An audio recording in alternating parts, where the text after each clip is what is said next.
ಅಭಿಮಾನಿ ದೇವರುಗಳೇ, ನನಗೆ ಮಾತಾಡ್ಬೇಕು, ಏನ್ ಮಾತಾಡಬಾರ್ದು ಒಂದು ಗೊತ್ತಾಗ್ತಾ ಇಲ್ಲ. ಈ ಎರಡು ಕಟ್ಟು ನೋಡೋದಕ್ಕೆ ಇಷ್ಟು ಕಟ್ಟುಗಳು ಸೇರಿದೆಯಲ್ಲ, ನನಗಿಂತ ಪುಣ್ಯಶಾಲಿ. ನನಗೆ ಗೊತ್ತಿರೋದೇ ಮಂತ್ರ ಅಭಿಮಾನಿ ದೇವರು. ಈ ಅಭಿಮಾನಿ ದೇವರುಗಳು ಯಾಕಪ್ಪ ಅಂತಂದ್ರೆ, ಅಭಿಮಾನಿಗಳು ಇದ್ರ ಮೇಲೆ ರಾಜ್ಕುಮಾರ, ಇನ್ನೊಂದು ಕುಮಾರ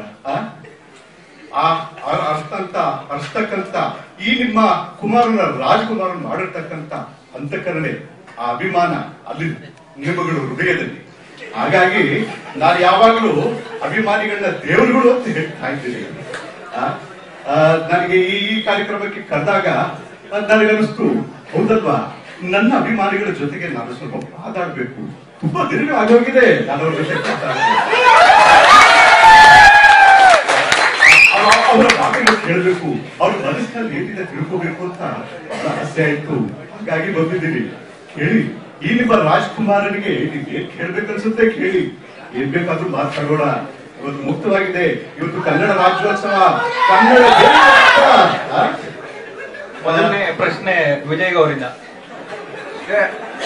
ಅಣ್ಣವ್ರಿಗೆ ದೊಡ್ಡ ನಮಸ್ಕಾರ. ನನ್ನ ಅಭಿಮಾನಿ ದೇವ್ರಿಗೂ ಅಷ್ಟೇ. ಪಾರ್ವತಿ ಪಾರ್ವತಿ ಎಂತ ಮಕ್ಕಳು ಎನಿಸ್ಬಿಟ್ಟೆ, ಒಂದು ಡೈಲಾಗ್ ಹೇಳ್ಬಿಟ್ಟೆ. ಏನಪ್ಪ ಅಂತಂದ್ರೆ, ಈಗ ನಾವಿಲ್ಲಿ ಹಾಡು ಚಿತ್ರ ಸನ್ನಿವೇಶಗಳನ್ನ ನೀವು ಕಂಪ್ಯೂಟರ್ಗಳಲ್ಲಿ ಸಿನಿಮಾದಲ್ಲಿ ನೋಡಿದ್ದೀರಾ. ಅದನ್ನ ಬಿಟ್ಟು ನೀವು ಬೇರೆ ಪ್ರಶ್ನೆಗಳಿಗೆ ನಮ್ಮ ಸಮಯ ಅದರಲ್ಲಿ ಪಡೆಯೋಣ. ಯಾರು ಕೇಳ್ತೀರ ಪ್ರಶ್ನೆ? ಹಲೋ ಹಲೋ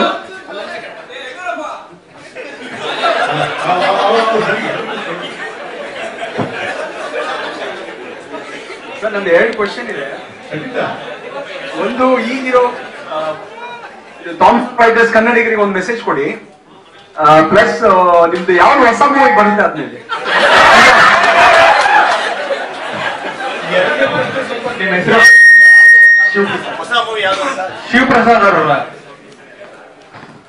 ಮೊದಲನೇ ಪ್ರಶ್ನೆ, ಈ ಏನಾದ್ರೂ ಒಂದು ಸಂದೇಶ ಕೊಡಿ ಅಂತ ಕೇಳ್ತೀರಾ. ನೀವೆಲ್ಲ ದೊಡ್ಡ ಡಿಗ್ರಿ ಪಡೆದಿರ್ತಕ್ಕಂಥವ್ರು, ನಾನು 3ನೇ ಕ್ಲಾಸ್ ಓದಿರೋ.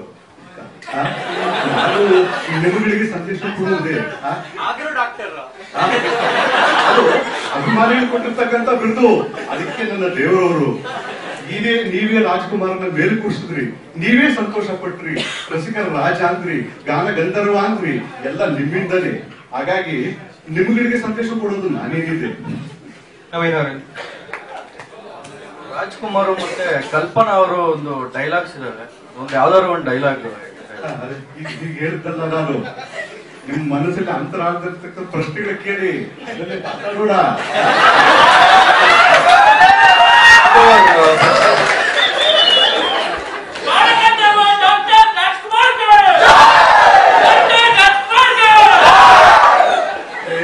ಈ ಸಂದರ್ಭದಲ್ಲಿ ನನಗೊಂದು ಮಾತು ಹೇಳ್ಬೇಕು ಅನ್ಸುತ್ತೆ.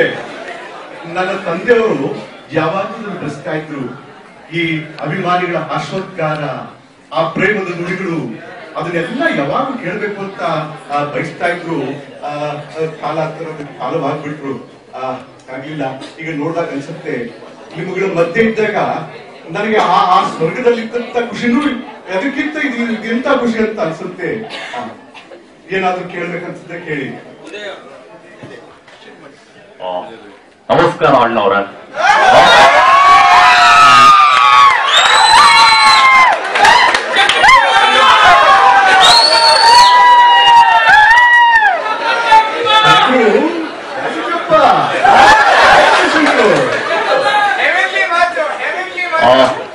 ನಿಮ್ಮ ಆಶೀರ್ವಾದ ಮತ್ತೆ ಈ ಜನಗಳ ಆಶೀರ್ವಾದ ಇದ್ರ ನಾವಿಬ್ರು ಯಾವಾಗ್ಲೂ ಚೆನ್ನಾಗಿರ್ತೇವೆ.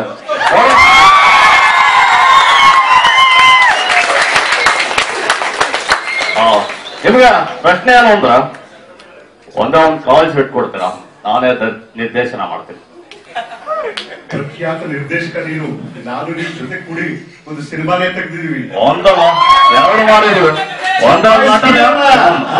ಕನ್ನಡ ಚಿತ್ರರಂಗದಲ್ಲಿ ನಾವಿಬ್ರು ಜಮಾಯಿಸ್ಬಿಡೋಣ. ಧನ್ಯವಾದಗಳು. ಅಪ್ಪಾಜಿ ಅವ್ರೆ, ಅಂತ. ನೀವು ಕೇವಲ ಕನ್ನಡ ಚಿತ್ರಗಳಲ್ಲಿ ಮಾತ್ರ ಅಭಿನಯಿಸ್ತೀರಾ, ಬೇರೆ ಭಾಷೆಗಳಲ್ಲಿ ಯಾಕೆ ಅಭಿನಯಿಸ್ತಿಲ್ಲ? ಇದು ಯಾಕಂದ್ರೆ ಇಲ್ಲಿ ಸಾಧಿಸಿದ್ರೆ ಏನು ಇಲ್ಲ ಅಂತಾಗ ಬೇರೆ ಕಡೆ ಹೋಗಿ ಸಾಧಿಸೋದೇನಿದೆ. ನಮ್ಮ ಮನೆ ಮುಖಾಂತರ ನಾನು ಪೂರ್ತಿಯಾಗಿ ಮಾಡಿಲ್ಲ, ಬೇರೆ ಕಡೆ ನೋಡಬೇಕು.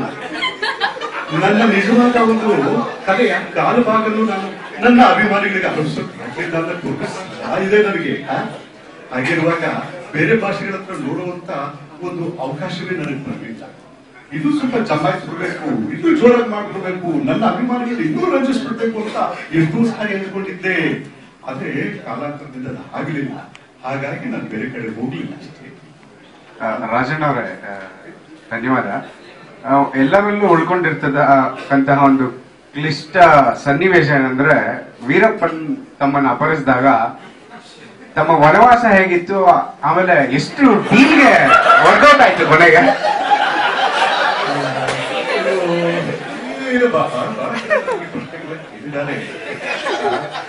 ದೇವರು ಎಲ್ಲದನ್ನೂ ಕೊಟ್ಟ, ಕೊನೆ ಕಾಲದಲ್ಲಿ ನಿಜವಾದ ಅರ್ಥವನ್ನು ತಿಳ್ಕೊಂತ ಕಳಿಸ್ತ. ರಾಮ ಆಗಿದ್ದು ವನವಾಸಕ್ಕೆ ಹೋದ ಮೇಲೇನೆ ಅಲ್ವಾ? ಈ ನಿಮ್ಮ ರಾಜಕುಮಾರ ಪುಟಕ್ಕಿಟ್ಟು ಚಿನ್ನ ಆಗಿದ್ದು 108 ದಿನಗಳ ಆ ಕಟಕನ ಜೊತೆ ಕಳೆದ ಮೇಲೇನೆ. ಅದಕ್ಕೆ ಕಾರಣ ಏನು ಗೊತ್ತಾ? ನನ್ನ 6 ಕೋಟಿ ಕನ್ನಡಿಗರ ಆಶೀರ್ವಾದ, ನಿಮ್ಮ ಆಶೀರ್ವಾದದಿಂದ ನಿಮ್ಮ ರಾಜ್ಕುಮಾರ್ ನಿಮ್ಮ ಹತ್ರ ಬಂದಿದ್ದಾನೆ.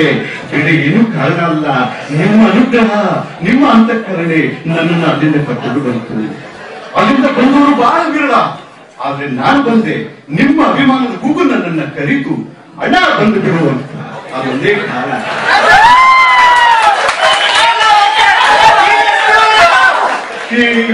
ಈ ಸ್ವಲ್ಪ ಈ ಅಂಕಿ ಸಂಖ್ಯೆಗಳು ದುಡ್ಡಿನ ವಿಚಾರದಲ್ಲಿ ನಾನು ಸ್ವಲ್ಪ ಅದ್ರ ಬಗ್ಗೆ ನನಗೆ ಹೆಚ್ಚಾಗಿ ಅಪ್ಪಾಜಿ ಅವರೇ, ನೀವು ಗೋಕಾಕ್ ಚಳವಳಿಗೆ ಧುಮುಕಿದ್ರಿ. ಸೊ ಗೋಕಾಕ್ ಚಳವಳಿ ಬಗ್ಗೆ ನಿಮ್ಮ ಒಂದು ಅಭಿಪ್ರಾಯ ತಿಳಿಸಿ. ಗೋಕಾಕ್ ಚಳವಳಿಗೆ ನಡಿಬೇಕಾದ್ರೆ ನನ್ನನ್ನ ಈ ಚಳವಳಿಗೆ ಬನ್ನಿ ಅಂತ ಕರೆದ್ರು. ಆಗ ನಾನು ಹೇಳಿದೆ, ನಾನೇನೋ ಬರಕ್ಕಾಗಲ್ಲ, ಯಾರಾದ್ರೂ ಕರೆ ಕೊಡಬೇಕು ಅಂತ. ಅವಾಗ ನಮ್ಮ ಪಾಕೆಟ್ ಪುಟ್ಟಪ್ಪನವರು ಬನ್ನಿ ಚಳವಳಿಗೆ ಅಂತ ಹೇಳಿದ್ರು. ನಾನು ಧುಮುಕ್ಬಿಟ್ಟೆ. ಒಂದು ಸನ್ನಿವೇಶ ನಾನು ನಿಮ್ ಜೊತೆ ಹಂಚ್ಕೋಬೇಕು ಅಂದ್ರೆ, ಈ ಶಿವಮೊಗ್ಗ ಹತ್ರ ಸಾಗರ ಅಂತ ಇದೆ, ಅಲ್ಲಿ ಹೋಗ್ತಾ ಇದ್ವಿ. ಈ ಮಳೆ ಮೋಡಗಳು ಆವರಿಸ್ಬಿಟ್ಟು, ಏನಪ್ಪ ನಾವು ಹೋಗಿ ಯಾಕೆ ಭಾಷಣ ಮಾಡೋದು, ಈ ಮಳೆಗಳೆಲ್ಲ ಆವರಿಸ್ಬಿಟ್ಟಿದ್ಯಲ್ಲ ಅಂತ ಅನ್ಕೊಂಡು ಹೋಗಿ ಇನ್ನೇನು ಮಾತಾಡ್ಬೇಕು ಅಂತ ಇದ್ದಾಗೆ ಮಳೆ ಜೋ ಅಂತ ಶುರುವಾಯ್ತು. ಆಗ ಪ್ರತಿಯೊಬ್ಬರು ಕಡೆಗಳನ್ನ ಬಿಚ್ಚಿ ನೋಡ್ತಾ ನಿಂತು ಸ್ಪೀಚ್ ನ ಕೇಳ್ತಾ ಇದ್ರು. ಆಗ ಅನಿಸ್ತು ಅಲ್ಲಿ ಪಡೆಗಳ ಒಂದು ಸಾಗರವೇ ಇತ್ತು. ಅಪ್ಪ, ಈ ಒಂದು 4 ಮಾತುಗಳನ್ನ ಕೇಳೋದಕ್ಕೆ ಆ ನನ್ನ ಅಭಿಮಾನಿ ದೇವರುಗಳು ಎಷ್ಟು ಸಂಯಮದಿಂದ ಕಾಯ್ತಾ ಇದ್ದಾರೆ, ಅದೆಷ್ಟು ಸಮಯದಿಂದ ನೋಡ್ತಾ ಇದ್ದಾರೆ ಅಂತ. ಈ ಗೋಕಾಕ್ ಚಳವಳಿ ಓದಲ್ಲೆಲ್ಲ ಈ ಅಶ್ವೋದ್ಗಾರಗಳು, ಜನಗಳ ಸೇರೋದು, ಇದೆಲ್ಲದು ನನ್ನ ಮನಸ್ಸಿನಲ್ಲಿ ಅಚ್ಚರಿಯಾದಾಗ ಉಳಿದ್ಬಿಡ್ತು.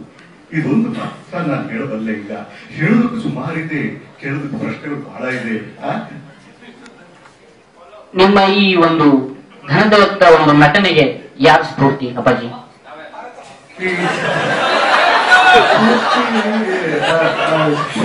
ಹೇಳ್ಬೇಕಾದ್ರೆ ಅದು ನನ್ನ ತಂದೆಯವರೇ.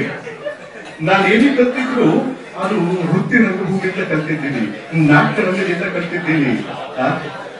ಎಷ್ಟು ಸಾರಿ ನಾನು ಹೇಳ್ತೀನಿ, ನನ್ನ ತಂದೆ ಮಟ್ಟ ನಾನು ಮುಟ್ಟಕ್ಕಾಗ್ಲಿಲ್ಲ ಅಂತ. ಅವರೊಬ್ರು ಮಹಾನ್ ಕಲಾವಿದರು. ಅವರು ಸಾಧನೆ ಮಾಡಿದ್ದನ್ನ ನಾನು ತಳಭಾಗ ನಿಮಗೆ ಮಾಡ್ತಾ ಇದ್ದೀನಿ ಅಂತ ಬಿಟ್ರೆ ಬೇರೆ ಇನ್ನೇನು ಇಲ್ಲ. ನನ್ನ ಈ ರಂಗಭೂಮಿಗೆ, ನನ್ನ ಈ ಚಿತ್ರರಂಗಕ್ಕೆ ನನ್ನ ತಂದೆಯವರೇ ಸ್ಫೂರ್ತಿ.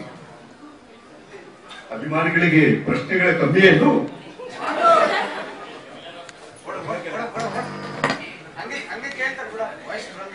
ಯೋಗಿ ಸರ್ ನೋಡಿ, 1982ರಲ್ಲಿ NT ರಾಮರಾವ್ CM ಆದ್ರು. ಅದನ್ನ ನೋಡಿ ಇಂದಿರಾ ಗಾಂಧಿ ಸ್ವಯಂ ನಿಮ್ನ ಭೇಟಿ ಆದ್ರು. ನೀವ್ ಯಾಕೆ ಮುಖ್ಯಮಂತ್ರಿ ಇದಕ್ಕೆ ಬರ್ಲಿಲ್ಲ, ಸ್ಪರ್ಧಿಸಿಲ್ಲ ಚುನಾವಣೆ ಇದಕ್ಕೆ? ನಾನು ಜನಮೆಚ್ಚಿದ ಮಗ ಆದೆ, ಜಗಮೆಚ್ಚಿದ ಮಗ ಆದೆ. ಆದ್ರೆ ಜನನಾಯಕ ಆಗಕ್ಕೆ ಇಷ್ಟಪಡ್ಲಿಲ್ಲ ಅಲ್ವಾ? ಜನನಾಯಕ ಆದಾಗ ಎಲ್ಲೋ ಒಂದ್ ಕಡೆ ಯಾವುದೋ ಒಂದು ವರ್ಗ ನೋಡ್ಬೇಕಾಗತ್ತೆ, ಇನ್ನೊಂದು ವರ್ಗ ತಡೆಗಣನೆ ಮಾಡಬೇಕಾಗತ್ತೆ, ಮತ್ತೊಂದು ಮಗದೊಂದು ಈ ತಾಪತ್ರ ಎಲ್ಲ ಬರುತ್ತೆ. ನನ್ನ ಅಭಿಮಾನಿ ದೇವರುಗಳು ನನ್ಗೆ ಯಾವಾಗಲೂ ದೇವರಾಗೆ ಕಾಣ್ಬೇಕು, ಬೇರೆ ತರ ಕಾಣಬಾರ್ದು, ಪ್ರತಿಯೊಬ್ಬರು ಸಮಾಧಾನದಿಂದ ಸಮಾನತೆಯಿಂದ ನೋಡ್ಬೇಕು ಅನ್ನೋದೇ ನನ್ನ ಇಚ್ಛೆ. ಈ ರಾಜಕೀಯವನ್ನ ನಡೆಸೋದಕ್ಕಾಗ್ಲಿ ಮತ್ತೊಂದಕ್ಕಾಗ್ಲಿ ಈ ನಿಮ್ಮ ರಾಜ್ಕುಮಾರ್ ಅಷ್ಟು ಬುದ್ಧಿವಂತನೂ ಅಲ್ಲ, ಮುಖ್ಯವಾದ ಅಳುವೂ ಹೌದು. ಹಾಗಾಗಿ ಈ ರಾಜಕೀಯದ ಬಗ್ಗೆ ನನಗೆ ಅರ್ಥ ಒಲವೂ ಇಲ್ಲ.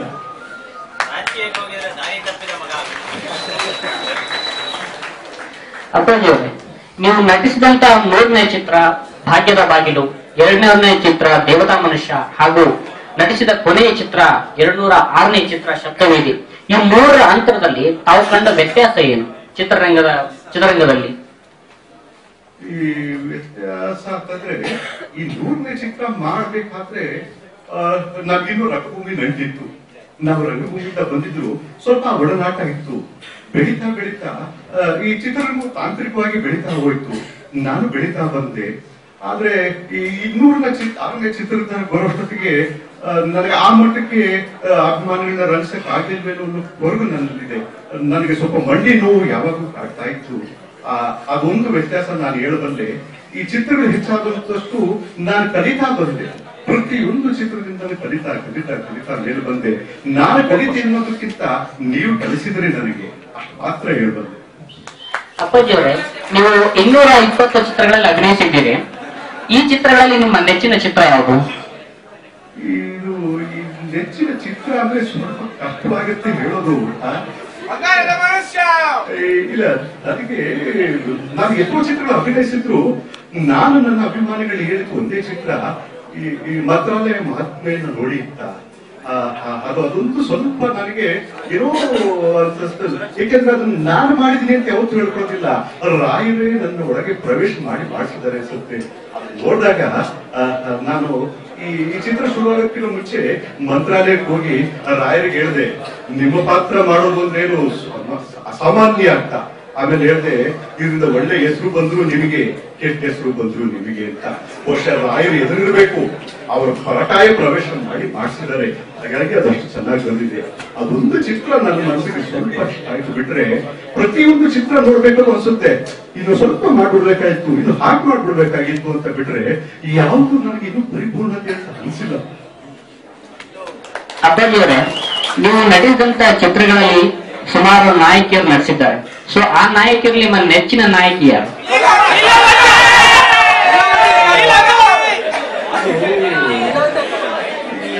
ಸ್ವಲ್ಪ ಕಷ್ಟವೇ, ಯಾಕಂದ್ರೆ ನಾನು ಹಲವಾರು ಜನರ ಜೊತೆ ನಡೆಸಿದ್ದೀನಿ.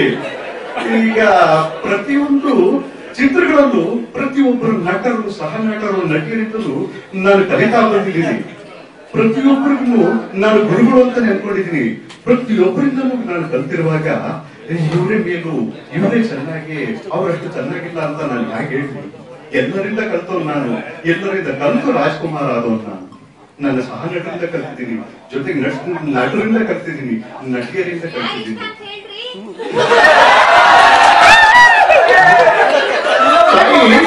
ಯಾರು ಇಷ್ಟಕ್ಕಿಂತ ಇಷ್ಟಪಟ್ಟು ಎಲ್ಲ ನನ್ನ ಜೊತೆ ನಡೆಸಿದ್ದಾರೆ.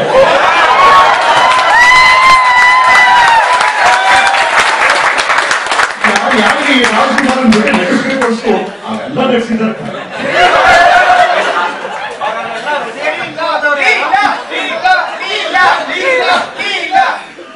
ಅಪ್ಪಾಜಿ ಅವರೇ, ಕೊನೆಯ ಪ್ರಶ್ನೆ. ಹಾಡು ಈ ಶರೀರ ಬಿಟ್ಟು ಹೋದ್ಮೇಲೆ ಶಾರೀರವೂ ಹೋಗ್ಬಿಟ್ಟಿದೆ. ನಿಮ್ದು ಅತ್ಯಂತ ಕನಸಿನ ಚಿತ್ರ ಅಂದ್ರೆ ಭಕ್ತ ಅಂಬರೀಷ ಮಾಡ್ಬೇಕಂತ ಭಾರಿ ಆಸೆ ಇತ್ತು. ಹೌದು ಹೌದು. ಅದು ಯಾವಾಗ ಪೂರ್ಣ ಆಗುತ್ತೆ? ಈಗ ನೀವು ರಸ್ತೆ ಬದಿಗಳೆಲ್ಲ ಬ್ಯಾನರ್ ನೋಡಿರ್ಬೋದು, ಅಣ್ಣ ಮತ್ತೊಮ್ಮೆ ಹುಟ್ಟಿ ಬಾ ಅಂತ ನನ್ನ ಅಭಿಮಾನಿಗಳು ಕರೀತಾ ಇದ್ದಾರೆ. ಆ ಬಂದ ಮೇಲೆ ನನ್ನ ಮೊದಲನೇ ಚಿತ್ರನೇ ಭಕ್ತ ಅಂಬರೀಷ.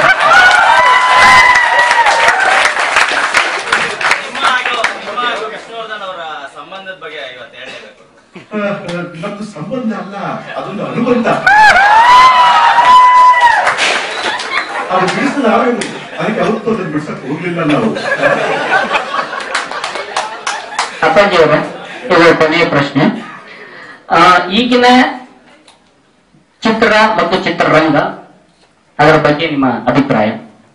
ಆವಾಗಿನ ಚಿತ್ರಗಳು ಮತ್ತೆ ಆವಾಗಿನ ಚಿತ್ರರಂಗ, ಈಗಿನ ಚಿತ್ರಗಳು, ಈಗಿನ ಚಿತ್ರರಂಗ ಹೇಗಿದೆ? ನಿಮ್ಮ ಒಂದು ಅಭಿಪ್ರಾಯ ಏನು? ನಮ್ಮ ಕಾಲದಲ್ಲಿ ಈ ಕಂಠೀರವ ಸ್ಟುಡಿಯೋದಲ್ಲಿ ಶೂಟಿಂಗ್ ನಡೀಬೇಕಾದ್ರೆ ಈ ಮಧ್ಯಾಹ್ನ ಬಿಡುವಿನ ವೇಳೆಯಲ್ಲಿ ಎಲ್ಲಾ ಕಲಾವಿದರು ಒಟ್ಟಿಗೆ ಸೇರ್ತಾ ಇದ್ವಿ, ಒಟ್ಟಿಗೆ ಊಟ ಮಾಡ್ತಾ ಇದ್ವಿ. ನಮ್ಮೊಂಥರ ಹಬ್ಬದ ವಾತಾವರಣ, ಮನೆ ವಾತಾವರಣ ಇತ್ತು. ನಮ್ಮದೊಂದು ಪೈಪೋಟಿ ಇತ್ತು, ಅದು ತುಂಬಾ ಆರೋಗ್ಯಕರವಾಗಿತ್ತು. ಆದ್ರೆ ಇತ್ತೀಚಿನ ದಿನಗಳಲ್ಲಿ ಪೈಪೋಟಿ ಏನು ಇದೆ, ಆದ್ರೆ ಆರೋಗ್ಯ ಇಲ್ಲ ಅಲ್ಲಿ. ಆರೋಗ್ಯಕರವಾದ ಪೈಪೋಟಿ ಇದ್ದಾಗ ಒಬ್ಬ ನಟ ಮೇಲೆ ಇರೋದಕ್ಕೆ ಸಾಧ್ಯ. ಅದಕ್ಕೆ ನಿಮ್ಮ ರಾಜ್ಕುಮಾರನೇ ಸಾಕ್ಷಿ. ಪೈಪೋಟಿ ಅವನನ್ನ ತುಳಿಬೇಕು, ಇವನನ್ನ ತುಳಿಬೇಕು ಅನ್ನೋದ್ರಲ್ಲಿ ಇದೇವಿಲ್ಲ. ನಟನೆ ಅವನಕ್ಕಿಂತ ದೂರ ಜಮಾಯಿಸ್ಬಿಡ್ಬೇಕು ಅನ್ನೋದು ಎಲ್ಲಿದೆ ಈಗ? ನಾವು ಹೋಯ್ತು ಕಾಲ. ಅಪ್ಪಾಜಿ, ನಿಮ್ಮ ಅಭಿಮಾನಿ ದೇವರುಗಳಿಗೆ ಸಂದೇಶ ಏನು ಕೊನೆಯದಾಗಿ? ನನ್ನ ಅಭಿಮಾನಿ ದೇವರುಗಳನ್ನ ಏನಾದ್ರೂ ಮಾತಾಡೋದಿದ್ರೆ ಮಾತಾಡ್ಲಿ. ಈ ಮುಖೋಟಿ ಜನಕ್ಕೆ 3ನೇ ಕ್ಲಾಸ್ ಓದಿರೋ ಮುಖ ಏನ್ ಸಂದೇಶ ಕೊಡಬಲ್ಲ.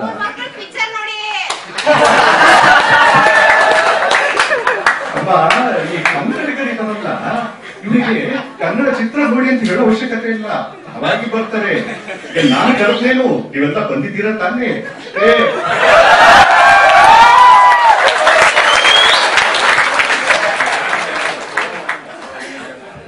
ನೀವು ನಟನೆ ಹೇಗೆ ನಟ ಸಾರ್ವಭೌಮನೋ ಅದೇ ರೀತಿ ಗಾನಕ್ಕೂ ನೀವು ಗಾನ ಗಾಂಧರ್ವ.